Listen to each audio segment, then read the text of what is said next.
গতকাল গভীর রাতে আরামবাগ ব্লকপাড়া থেকে একটি ফোন আসে। খবর মেলে প্রায় 70 থেকে 80 বছর বয়সী এক অসহায় বৃদ্ধা রাস্তার ধারে বসে রয়েছেন। তিনি নিজের পরিচয় পর্যন্ত ঠিকভাবে বলতে পারছিলেন না।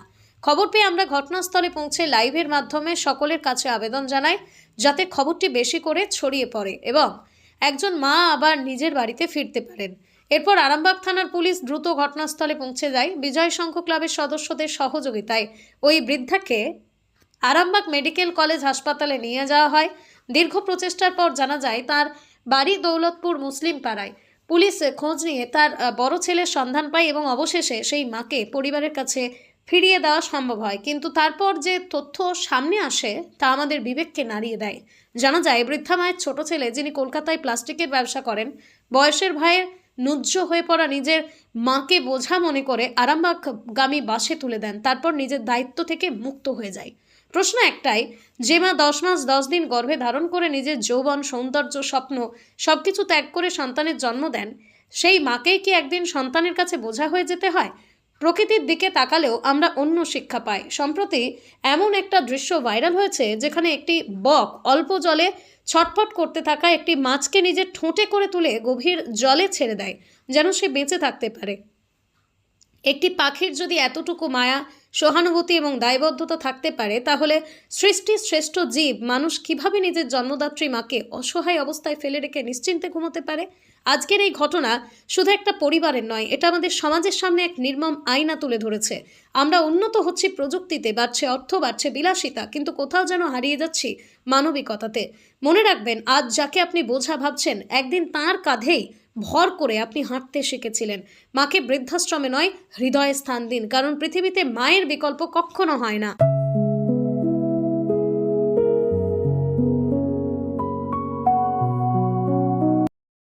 ওনার সন্ধান পেলেন এখানে?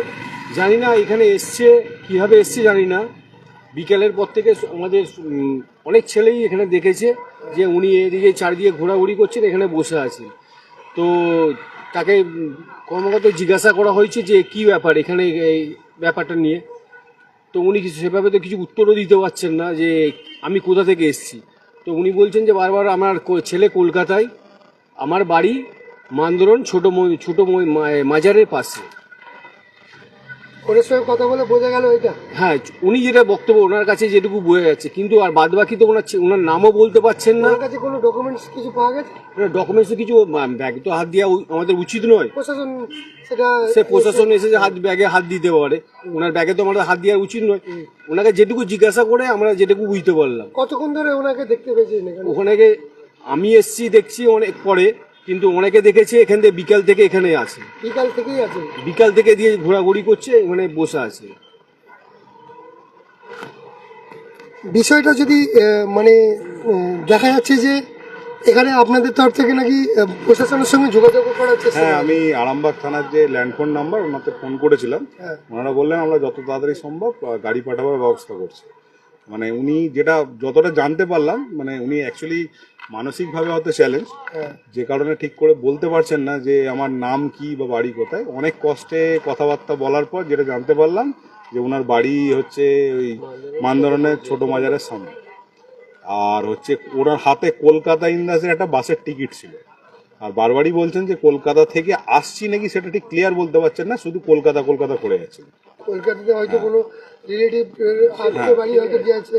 এবার যেহেতু হসপিটাল এলাকা, আমরা ভেবেছি হয়তো কোনো চিকিৎসা বা কোনো কারণে হয়তো বসে আছে, বা আশেপাশে অনেক ডাক্তার ডিসপেন্সারি আছে, সেই জন্য বিকালের পর থেকে অতটা কেউ খেয়াল করেনি। কিন্তু রাত বাড়ার পর যখন দেখলাম চারিদিকে শান্ত, যখন জিজ্ঞাসা করছি তখন উনি ওইটুকুই বলতে পারছেন। আর এবার প্রশাসনকে তো ফোন করা হয়েছে, এবার আমরা অপেক্ষা করছি যতক্ষণ না গাড়ি আসছে ততক্ষণ থাকি, তারপর প্রশাসনের দ্বারস্থ করে আমরা যেতে পারবো। ধন্যবাদ। আপনার কি নাম? আপনার? আমার নাম অলিক চক্রবর্তী, আমার বাড়ি এখানেই।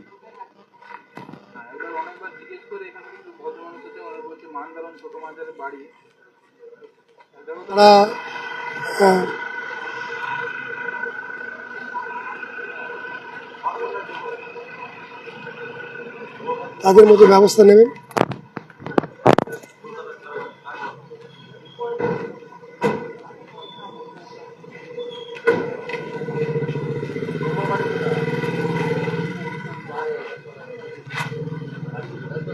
বলো তোমরা কি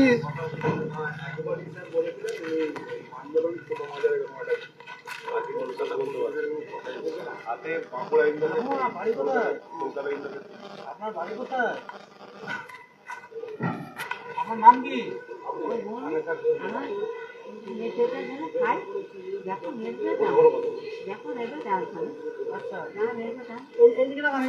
ওইদিকে দেখুন।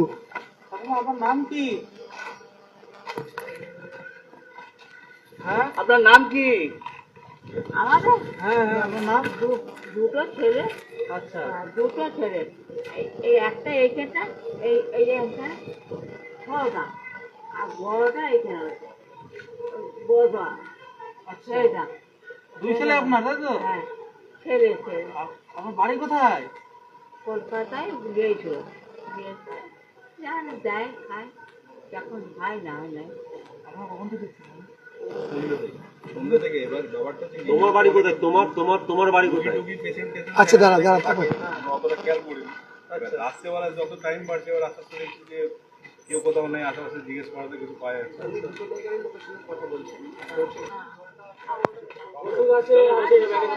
আপনার সব ব্যবস্থা করে দিচ্ছে, চলুন স্যাররা এসছেন।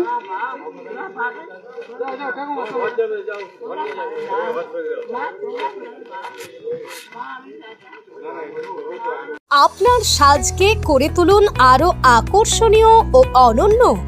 আরামবাগ হকার্স মার্কেটের ওপরে দোতলায় অবস্থিত চুড়িওয়ালা নিয়ে এসেছে মেয়েদের সাজের এক বিশাল সম্ভার। এখানে পাবেন সব ধরনের আধুনিক ও ঐতিহ্যবাহী চুড়ির অসাধারণ কালেকশন। বিবাহ, অন্নপ্রাশন, জন্মদিন, উৎসব কিংবা যে কোনো বিশেষ অনুষ্ঠানের জন্য রয়েছে নানান ডিজাইনের নেকলেস, আংটি, গলার হার এবং মেয়েদের সাজসজ্জার বিভিন্ন আকর্ষণীয় সামগ্রী। কেন আসবেন চুড়িওয়ালায়? সব ধরনের চুড়ির বিশাল সংগ্রহ। শীততাপ নিয়ন্ত্রিত আমাদের দোকানে পাবেন বিয়ে ও অনুষ্ঠানের বিশেষ জুয়েলারি কালেকশন, আধুনিক ও ট্রেন্ডিং ডিজাইন, সাশ্রয়ী মূল্যে পছন্দের সাজের নিশ্চয়তা।